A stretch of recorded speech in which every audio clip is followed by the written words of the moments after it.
Usai deklarasi duet Anies Baswedan dan Muhaimin Iskandar, kemana langkah politik Demokrat yang mengaku telah dikhianati? Lalu ada apa di balik PKS tak hadiri deklarasi Anies dan Muhaimin? Kita akan bahas bersama Sekretaris Majelis Tinggi Partai Demokrat, Bang Andi Malarangeng, dan juga Direktur Eksekutif Indikator Politik Indonesia, sudah ada Mas Burhanuddin Muhtadi. Selamat sore, terima kasih sudah bergabung bersama kami di Kompas Petang. Selamat sore. Saya langsung ke Bang Andi. Bang Andi, ini sudah beberapa hari sejak deklarasi. Apa arah politik dari Partai Demokrat akan kemana nih kira-kira? Pada saat ini sekarang kan kita sudah bebas untuk menjalin komunikasi dengan partai-partai lain yang bersahabat. Dan tentu saja kami tadi mendengarkan misalnya Mbak Puan membuka kemungkinan untuk bekerja sama dalam koalisi untuk Pilpres 2024. Tentu saja kami menyambut baik. Dan insya Allah setelah weekend ini, karena kemarin weekend ini kan kita pakai untuk ya cooling down lah. Setelah itu mungkin mulai besok tentu saja bisa saja kita mulai silaturahmi. Sudah ada agenda untuk besok komunikasi jalin politik ke partai mana mungkin? Akan bertemu siapa mungkin? Saya belum bisa mengatakan apakah sudah ada agenda pada itu, tidak, tetapi yang jelas mulai besok kita sudah bisa untuk bersilaturahim, berkomunikasi dengan partai-partai sahabat, termasuk dengan PDIP, mungkin melalui Mbak Puan dan sebagainya. Saya belum bisa memastikan dalam arti agenda-agendanya, tetapi sekarang kita terbuka sekali kemungkinan. Tentu juga kepada satu lagi ada kan koalisi Indonesia Maju dengan ada Gerindra dan Golkar maupun PAN di sana. Kita juga membuka kesempatan berkomunikasi. Tapi kemana arahnya tentu saja setelah komunikasi-komunikasi itu dilakukan dengan baik. Oke, Bang Andi, kalau soal nama koalisi perubahan ini ada kekecewaan, bagaimana Anda menanggapinya? Harus diganti nggak nih kira-kira nama koalisinya? Kalau kata perubahan dan perbaikan itu kan tagline dari Partai Demokrat jauh sebelum koalisi itu terbentuk, dan kata koalisi perubahan di situ karena adanya Partai Demokrat di situ. Jadi kalau bagi kami koalisi perubahan dan persatuan itu sudah pada dasarnya sudah bubar. Yang ada sekarang ini koalisi antara Nasdem dan PKB. Mungkin PKS bisa saja ikut atau tidak ikut di situ, tergantung dari PKS. Tapi bagi kami mau move on, melangkah ke depan untuk menjalin komunikasi dan berkoalisi dengan partai-partai sahabat yang lain untuk Indonesia lebih baik. Oke, tapi akan tetap mengusung kata perubahan tidak nanti untuk langkah selanjutnya? Kan kami kan ada di sini kan ada Pilpres, ada Pileg. Kalau Pileg tentu saja memang tagline kami adalah perubahan dan perbaikan. Perubahan-perbaikan kan tidak berarti semuanya harus dirubah. Ada hal-hal yang kita sepakat sama-sama. Misalnya kalau dengan PDIP kami sepakat banyak hal. Misalnya kita sepakat dengan 4 pilar kebangsaan itu, yaitu Pancasila, Undang-Undang Dasar 45, NKRI dan Bhinneka Tunggal Ika. Itu 4 hal yang harus kita ada kesinambungan. Itu juga dengan misalnya isu-isu tentang kita sama-sama menolak 3 periode atau penundaan pemilu. Ini hal yang kita sama-sama, hal yang kita sepakati bersama. Misalnya tinggal untuk Pileg, kami tentu saja sekarang kan kami masih di luar pemerintahan. Begitu juga kalau kita bergabung dengan koalisi Indonesia Maju, kita tentu saja harus mencari mana-mana hal yang kita bisa sepakati bersama. Artinya akan masih cair sekali ya ke depannya untuk Demokrat. Baik, saya akan ke Mas Burhan. Mas Burhan, kalau menurut kacamata Anda, perspektif Anda, alasan dari Surya Paloh memilih Caimin sendiri seperti apa? Apa dasar-dasar utamanya? Sehingga ini kan juga bisa membuat dua koalisi berubah ya? Menurut saya ada alasan yang mungkin bisa dipertanggungjawabkan meskipun ada pertaruhan atau perjudian yang serius ya dengan memilih PKB sebagai mitra baru koalisi Nasdem. Alasannya adalah alasan elektoral karena Anies Baswedan berat sekali dukungannya di Jawa Timur dan Jawa Tengah, maka Nasdem menurut saya memikirkan mitra koalisi baru yang dianggap punya potensi untuk menambal kekurangan elektabilitas Anies di 2 provinsi kunci yang kebetulan adalah basis NU. Nah, yang dilihat adalah PKB-nya. Nah, kalau dilihat dari sisi itu, PKB memang partai representasi politik NU, meskipun warga NU sebagian besar tidak memilih PKB, tetapi secara politik PKB cukup kuat di Jawa Timur.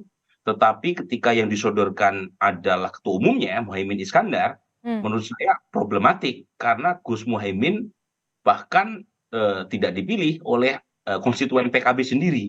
Jadi sebenarnya PKB-nya sendiri sebagai sebuah kendaraan politik cukup seksi, tetapi cawapres Mas Anies dari PKB yaitu Gus Muhaimin itu tidak serta-merta mampu menarik warga NU. Jangankan warga NU, warga PKB pun per hari ini masih banyak yang tidak memilih Gus Muhaimin sebagai cawapres. Misalnya ya 9,6% suara PKB 2019. Sementara memilih Caimin sebagai cawapres cuma 1%, artinya ada banyak split vote ya dari kalangan warga PKB. Tetapi lagi-lagi ini perjudian ya, yang menurut saya bisa berhasil, bisa tidak. Tapi lagi-lagi yang jelas dampaknya adalah keluarnya Partai Demokrat dengan menarik PKB ke dalam koalisi baru pendukung Anies. Apa yang menurut Anda bisa tidak berhasil? Poin-poin apa? Ya, pertama adalah split vote ya. Mereka yang memilih capres cawapres seringkali tidak didasarkan pada garis instruksi partainya, tapi lebih karena preferensi personal. Nah, indikasinya adalah makin menipisnya tingkat kedekatan pemilih terhadap partai, sehingga pemilih itu bebas bergerak memilih sesuai dengan preferensi pribadi. Ini contohnya sederhana begini, Cynthia. PKB ini setahun lebih berkoalisi dengan Prabowo Subianto, tetapi data survei indikator, bahkan Kompas juga menunjukkan sebagian besar warga PKB pilihannya itu ke Ganjar Pranowo. Nah, dan hanya sedikit yang memilih Anies Baswedan. Belum lagi kalau misalnya PKB berkoalisi dengan PKS, dengan asumsi PKS tetap solid mendukung Anies dan Gus Muhaimin, itu ada PR berikutnya. Karena dua partai ini punya basis kultural Islam yang berbeda. Ya, mereka misalnya PKS berasal dari Islam modernis yang memiliki ekspresi keberagamaan, ritual keberagamaan yang bertolak belakang dengan basis Islam tradisionalis PKB. Itu sulit untuk dirukunkan tuh. Tapi lagi-lagi ini kan perjudian ya, yang tadi saya sebut ya, pertaruhan yang serius. Namanya juga judi. Bisa menang, bisa kalah, tapi seringkali judi itu menghasilkan kekalahan. Bisa menang, bisa kalah, tapi bisa saja menghasilkan kekalahan. Tapi apakah alasan Surya Paloh ini memilih Caimin ini bisa menjawab kekecewaan dari SBY? Kita akan kembali membahasnya usai jeda. Tetap bersama kami di Kompas Petang. Terima kasih Anda masih bersama kami di Kompas Petang dan kita masih dalam perbincangan kocok ulang koalisi pasca deklarasi Anies Baswedan dan juga Muhaimin Iskandar. Masih bersama Bang Andi Malarangin dan juga Mas Burhanuddin Muhtadi. Saya akan ke Bang Andi. Bang Andi, apakah jawaban dari Surya Paloh ini terkait yang tadi sudah kita bahas bisa menjawab kekecewaan dari SBY? Karena kalau kita juga tahu nih bahwa saat deklarasi kemarin Pak Anies juga sempat katakan bahwa kita akan hormati sambil kita mengatakan bahwa bergerak di sini untuk maju, bukan soal bagi-bagi. Demokrat sendiri merasa tersinggung tidak soal ini? Saya setuju dengan apa yang dikatakan tadi Bung Burhan tadi, bahwa ini adalah perjudian Surya Paloh dan Anies Baswedan. Dan kami tidak ingin ikut-ikutan perjudian semacam itu. Apalagi dengan cara yang tidak sesuai dengan etika ya. Karena itu lebih baik kami move on. Move on untuk mencari partner koalisi yang lebih baik. Rasanya mungkin ini jalan Tuhan juga untuk kami kemudian bersama dengan partner partai-partai sahabat yang lain yang kemudian mendukung calon presiden yang lain. Sehingga ini yang kami lakukan sekarang ini, daripada kembali lagi ke masa yang seperti itu, lebih baik kita masuk ke melangkah ke depan dan tidak melakukan perjudian. Jadi tawaran untuk comeback tidak akan mungkin terjadi ya?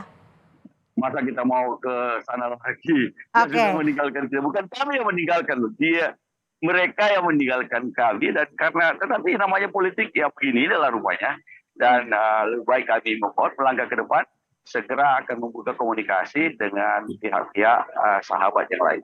Opsinya kemana saja nih Bang Andi kira-kira? Secara realistis kan memang ada dua koalisi sekarang Ya, yang ya, terbentuk, yaitu koalisi Indonesia Maju dengan calon presiden Pak Prabowo dan koalisi PDIP dengan P3 ya. dengan calon presiden Pak Ganjar. Oke, Inilah dua tampaknya pilihan utama yang tersedia sekarang ini, oke, dan kami segera berkomunikasi, bersilaturahim. Terima kasih dengan Mbak Puan misalnya, dan juga dari pihak Prabowo yang tampaknya juga membuka pikiran itu. Tinggal oke. kita kemudian berdiskusi di mana kami penerimaan terhadap kami, misalnya apa Mhm. peran yang akan diberikan kepada kami dalam konteks koalisi tersebut, dan kemudian kita bagaimana kita bisa bekerjasama untuk memenangkan calon presiden Baik, yang baik. dari koalisi tersebut. Baik, saya akan ke Mas Burhan. Mas Burhan, kalau Anda soal bagi-bagi yang disebut Mas Anies ini seperti apa Anda melihatnya? Menurut saya Ini itu menyinggung nggak sih atau menyindir tidak sih sebenarnya? iya, menurut saya itu sindiran politik Mas Anies ya kepada Partai Demokrat, tetapi sindiran itu bisa kembali ke alamat pengirim. Karena ketika memilih Gus Muhaimin sebagai cawapres Mas Anies, itu juga tidak terlepas dari bagi-bagi yang tadi disebutkan oleh Mas Anies. Itu kan bagian dari power sharing ya. Hmm. Posisi cawapres yang diberikan kepada Ketua Umum PKB untuk menarik PKB ke dalam mitra koalisi pendukung Mas Anies. Jadi poin saya, statement semacam itu menurut saya tidak terlalu tepat ya disampaikan oleh politisi, karena pertama too good to be true, yang kedua bisa kembali ke alamat pengirim tadi yang menurut saya kurang pas juga. Lebih baik bicara apa yang mau Oke, disampaikan. artinya bisa menjadi bumerang justru ya? Betul, bisa menjadi Baik. bumerang buat dirinya sendiri. Tapi gini, Mas Burhan, kalau Anda melihatnya ini kan PKS kemarin tidak ikut hadir saat deklarasi. Ya. Bacaan politiknya bagaimana menurut Anda? Begini ya, PKS memang punya mekanisme internal karena keputusan capres cawapres itu harus diputuskan oleh Majelis Syuro. Nah, sementara keputusan Majelis Syuro terakhir itu baru memutuskan Anies sebagai capres. Nah, cawapresnya belum ditetapkan oleh PKS. Nah, kita bisa membaca dua nih. Satu, jangan-jangan PKS masih membuka opsi lain sembari menunggu keputusan akhir dari Majelis Syuro. Opsi lain itu adalah Hmm. kemungkinan membentuk poros baru, misalnya bersama Demokrat dan salah satu partai yang mendukung entah itu Pak Prabowo atau Ganjar Pranowo. Baik. Kalau PKS dan Demokrat saja tidak cukup. Nah, yang kedua, nah ini Ya. saya jangan-jangan mereka hanya butuh mekanisme organisasi saja. Oke, jadi memang Karena PKS mekanisme ini internal memang seperti itu ya? sulit ya, Cynthia, Hmm. sulit karena basis pendukungnya itu sudah sangat Anies. Hmm. Jadi kalau misalnya PKS mengambil keputusan tidak mendukung Anies sebagai capres, maka bisa menjadi bumerang karena basis pemilihnya akan melakukan Baik. semacam resistensi ya jika keputusan itu diambil. Jadi Baik. kita tunggu PKS mau kemana. Saya akan ke Bang Andi. Bang Andi, arah koalisi ini kan tadi sudah dibicarakan bahwa antara mendukung Ganjar Pranowo atau Prabowo Subianto. Apakah sudah pasti arah Demokrat akan mendukung salah satunya atau justru ada kemungkinan untuk membentuk poros baru? Memang ada kemungkinan membentuk poros baru, tetapi kalau poros baru yang harus dibentuk adalah tentu saja 3 partai, dan kita sudah mengalami kerumitan membangun 3 partai. Kecuali ada hal-hal yang bisa menjadi assurances, menjadi jaminan bahwa hal itu bisa dibentuk, tapi kecil sekali kemungkinan. Yang tersedia adalah 2 koalisi yang sudah jelas memang bisa berlayar, yaitu koalisi dengan mendukung Pak Prabowo dan koalisi mendukung Pak Ganjar. Dua ini yang jelas, karena itu tampaknya komunikasi kita yang jelas-jelas saja lah. Dan dua-duanya kan kalau Pak Ganjar, kita juga mendukung Pak Ganjar pada waktu calon gubernur di Jawa Tengah. Oke. Pak Prabowo juga kita punya hubungan yang juga lama pada presiden yang lalu. Jadi kita lihat saja bagaimana hasil komunikasi dari kedua kami. Tentu saja kami juga harus melihat apakah kami di sana diterima dengan baik, kan begitu. Ya. Lalu apa peran yang kita diharapkan di sana.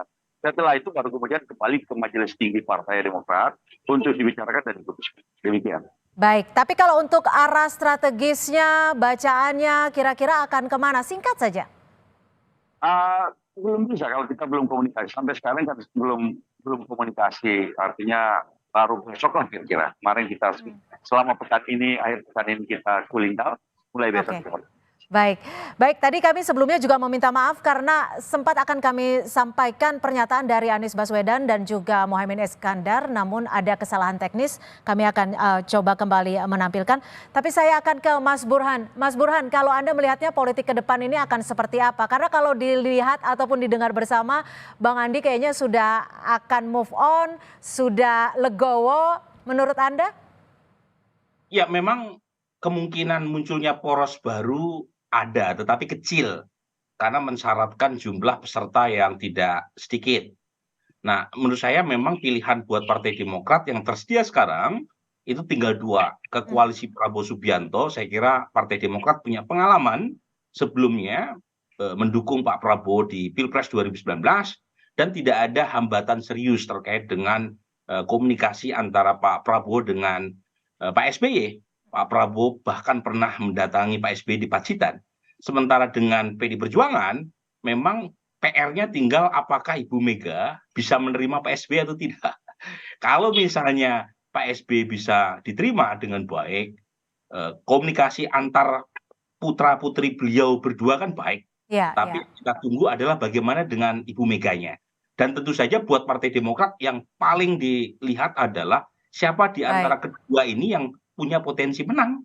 baik. Karena kalau misalnya Ganjar atau Pak Prabowo punya potensi menang, tentu power sharing bisa dibicarakan setelah kemenangan itu diraih. Oke, power sharing bisa dibicarakan. Terima kasih. Kita lihat besok hari Senin kira-kira ada agenda pertemuan apa antara Demokrat dengan partai lain. Terima kasih Bang Andi Malarangeng, Sekretaris Majelis Tinggi Partai Demokrat, dan juga Mas Burhanuddin Muhtadi, Direktur Eksekutif Indikator Politik Indonesia, sudah bergabung bersama kami di Kompas Petang. Selamat sore. Selamat sore, terima kasih. Terima kasih Cynthia. Terima kasih Bung